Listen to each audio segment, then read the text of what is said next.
Hi Sagittarius, welcome po sa ating channel. At ito ay inyong Daily Gabay Tarot reading for October 10, 2024. Please be reminded kung naka-resonate kayo, comment down. Kung hindi kayo naka-resonate, ibigay niyo po sa iba kasi channel reading po ito.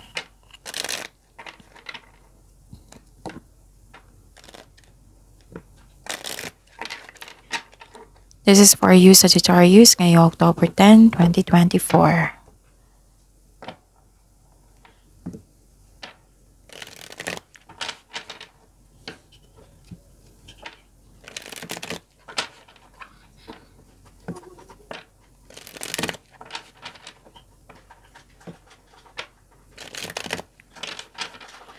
Para po ito sa inyo Sagittarius ngayong October 10, 2024. Maraming salamat po sa inyo patuloy na suporta at maraming salamat din po sa mga hindi nag-skip ng ads.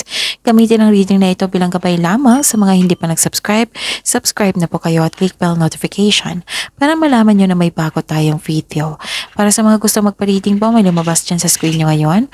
Panoorin nyo po at sundin ng instruction. Calling the attention sa mga suki ko dito na Sagittarius, open na po ang inyong Monthly Gabay Tarot reading for October 2024. May 6 months from now reading tayo at love life reading po. So message me Sagittarius for schedule. Maraming salamat po. Spirits Guide, mga ganap po para kay Sagittarius ngayong October 10, 2024. Mga ganap po, I need 3 cards.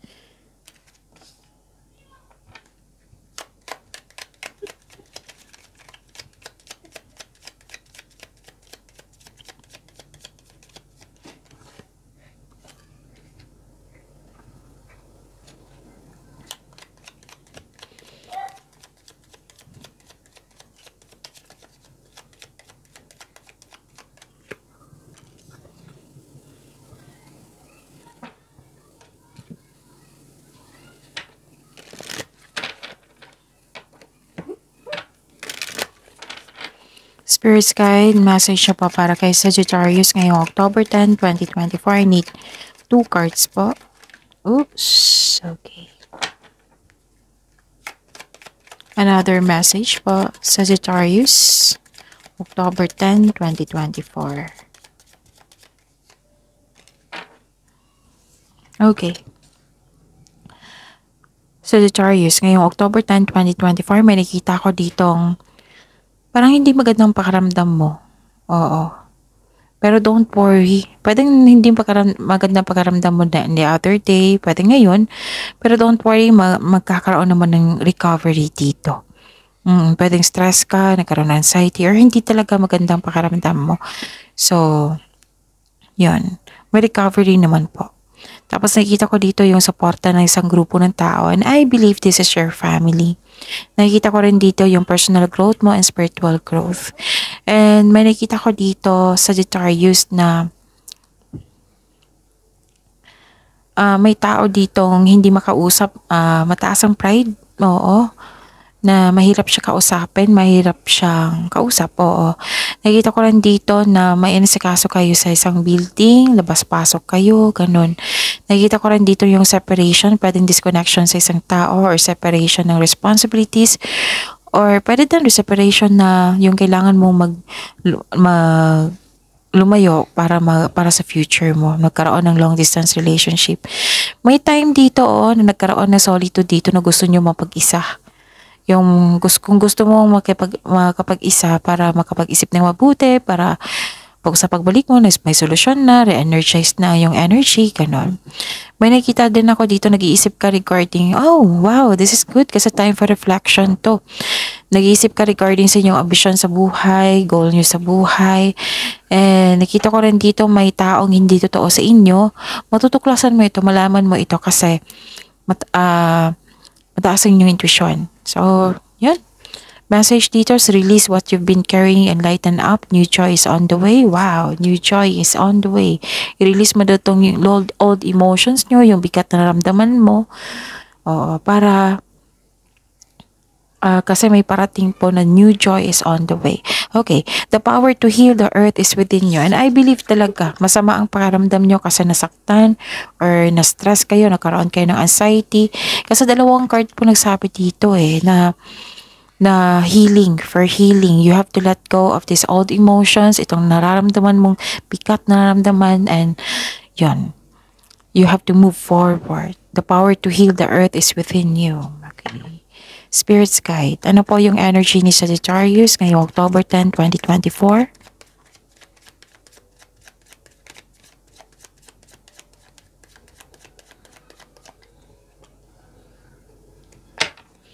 The clarification of this card po.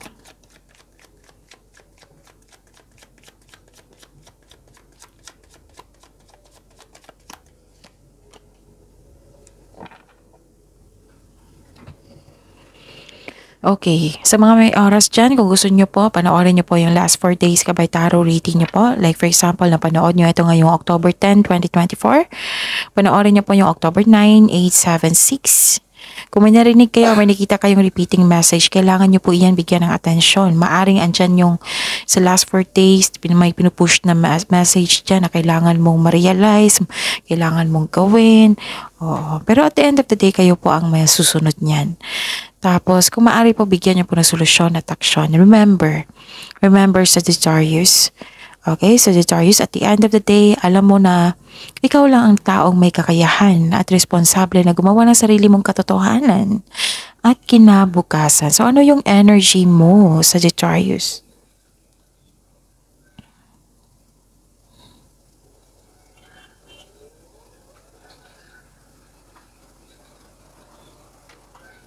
Wow, this is wealth and generosity. Financial stability, nasilip ko dito. Ang ganda. Wow. Maasahan kayo, mahusay kayo sa buhay, mahilig kayo magbigay ng tulong lalo na sa pinansyal.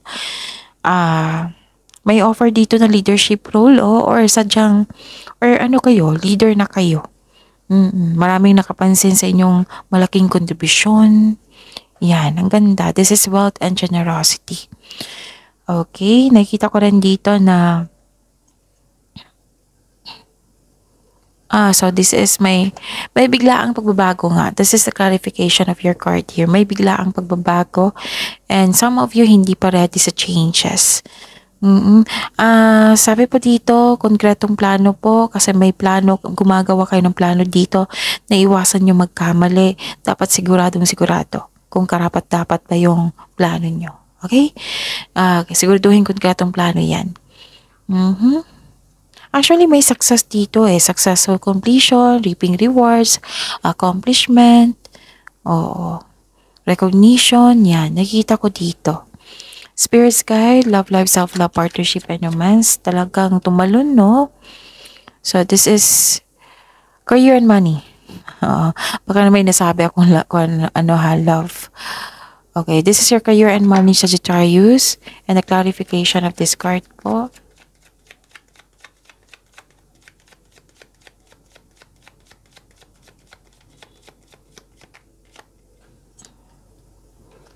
So, sa career and money nyo to, ha? Baka may na-mention akong ibabasa sa career and money to ni Sagittarius. Okay. Nakikita ko dito na nagkaroon ng expansion and growth. Yes, may magkaganap na collaboration po. Meron din na kung negosyante kayo mag-hire kayo ng karagdagang tao kasi maraming demand. Pwede din na-hired ka as empleyado kasi maraming gawain.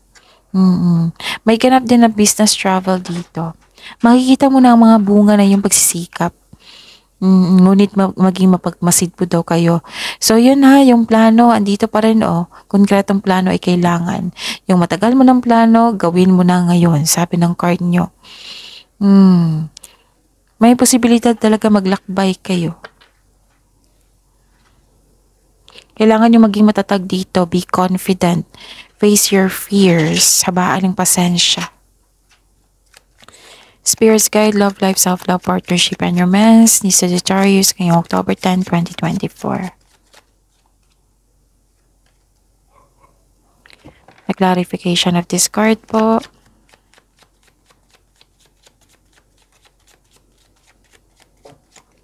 Maraming salamat po sa patuloy na tiwala suporta sa ating channel. At maraming salamat din po sa mga hindi nag-skip ng ads. May lumabas dyan sa screen nyo ngayon, panoorin nyo po. Kung gusto nyo po iyan, then follow instruction. Okay, may nakita kong buntis dito. Or fertility, yes. So, sa gusto magbuntis dyan, fertility nakikita ko dito, Sagittarius.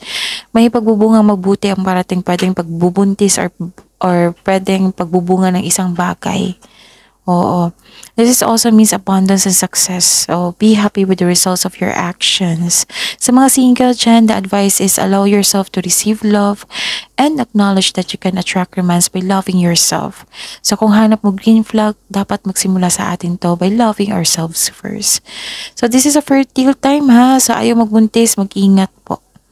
Okay? Yon. At may pagbabago dito. May ending with new beginning. Transformation po ito, ending cycle, necessary change.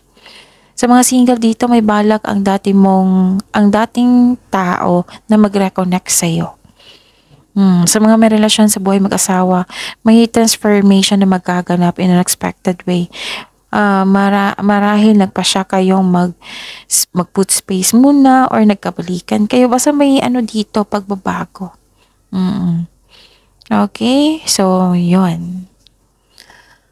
So that's it. See you tomorrow. Sagittarius, please like, subscribe, and click the button for notification para updated po kayo sa daily tarot reading natin. Maraming salamat po.